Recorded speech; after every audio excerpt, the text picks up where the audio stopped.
love watching anime, guys. Welcome to my top 5 favorite anime. These are anime that I kind of revisit quite often, like either I'm on YouTube or some anime website like Crunchyroll, and I'm just literally watching the series repeatedly over and over and over. So without further ado, let's get into my top 5 favorite anime. And at number 5, guys, we have one of my favorites. I feel like it's underappreciated.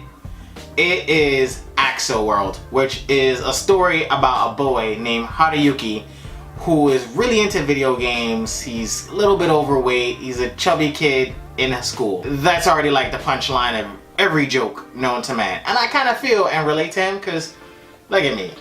I was a chubby guy in school, so I related to it. He wasn't like the stereotypical skinny, sexy guy that all the girls loved. He was kind of the outsider. And Haruyuki's really good at video games. And one day he meets this girl. I forgot her name. Princess Snowblack is basically what everyone calls her. And she introduces him to this game called Brain Burst, which takes place in like a visually interactive world, which was dope. Like they have these little neck collar things. I forgot what they're called because I haven't watched this one in a little bit, and it literally takes you into the game. Your mind is in the game. You could be walking, you will stop, your mind is in the game. You will spend time in that game.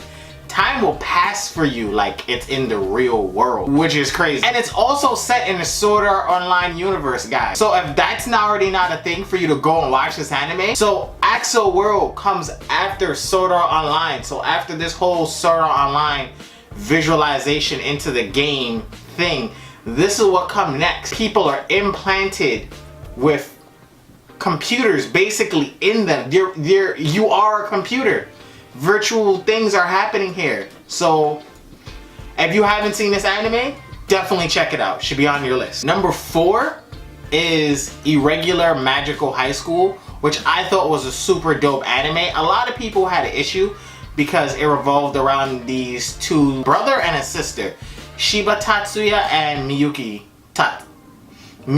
Shiba. I almost said her name. Excuse my Japanese. It's terrible. But it starts off with these two. And I loved it because it had a really great art style. It had a really good cast of characters. It was like a smaller version of Bleach. They had so many casts of characters that you just loved. And basically, it's about Shiba and Miyuki's life. Shiba was a little bit overpowered, and a lot of people hated that about him. But what I really loved was he wasn't at the beginning of his journey like Naruto or Ichigo or anyone else.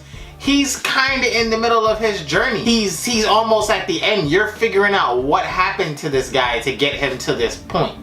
And they kind of have this weird sibling love relationship thing. Most people don't think that they're siblings. Most people kind of think that they're dating. And then he's like, no, that's my sister. And Shiba has this weird type of magic which is so powerful, it's kind of messed up his emotions. So he doesn't have room for emotions, which is crazy. And he's like this crazy badass ninja. So if that's already not enough to watch it, he's some type of badass magical ninja with guns. So you guys should definitely check that out. It's definitely up there, one of mine. Now on to number 3. We have, in fact, one of the greats, which is, in my personal opinion, Hitman Reborn.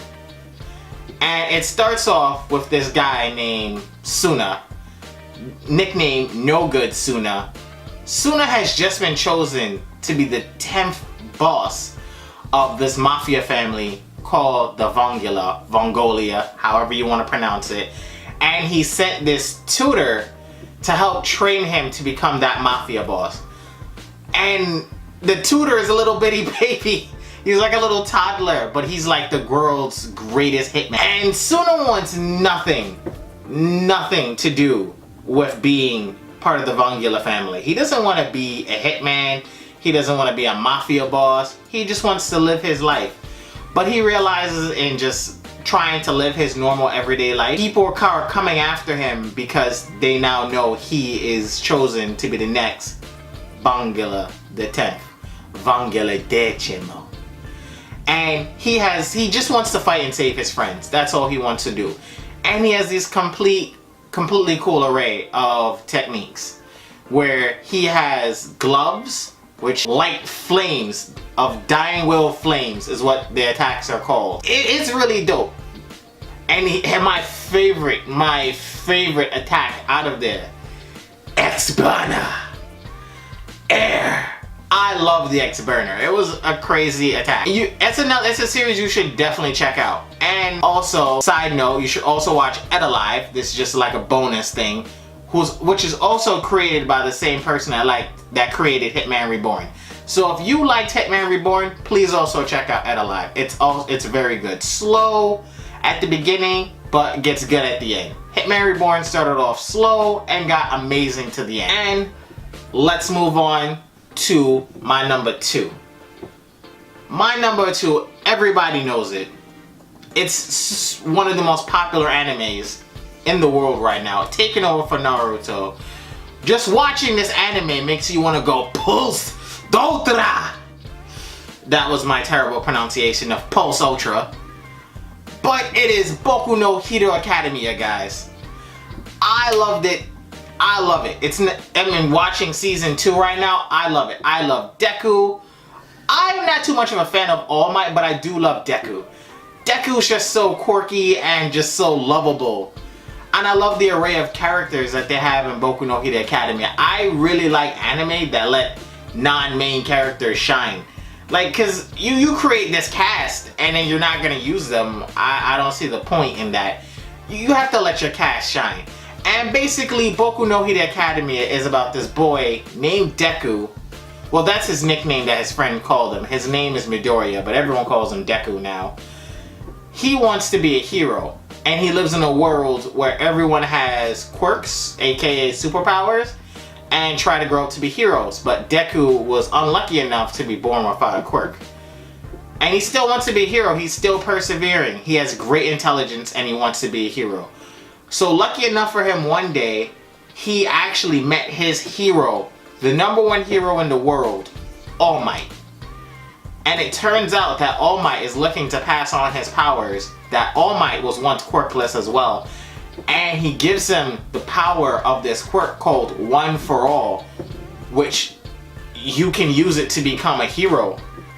And which he does, and he slowly starts progressing to be one of the world's greatest heroes. And you see him at the beginning, which I love, because he's a little nerd that wants to be a hero, which at heart, every person that watches anime, especially shonen / fighting animes, you just want to be a hero.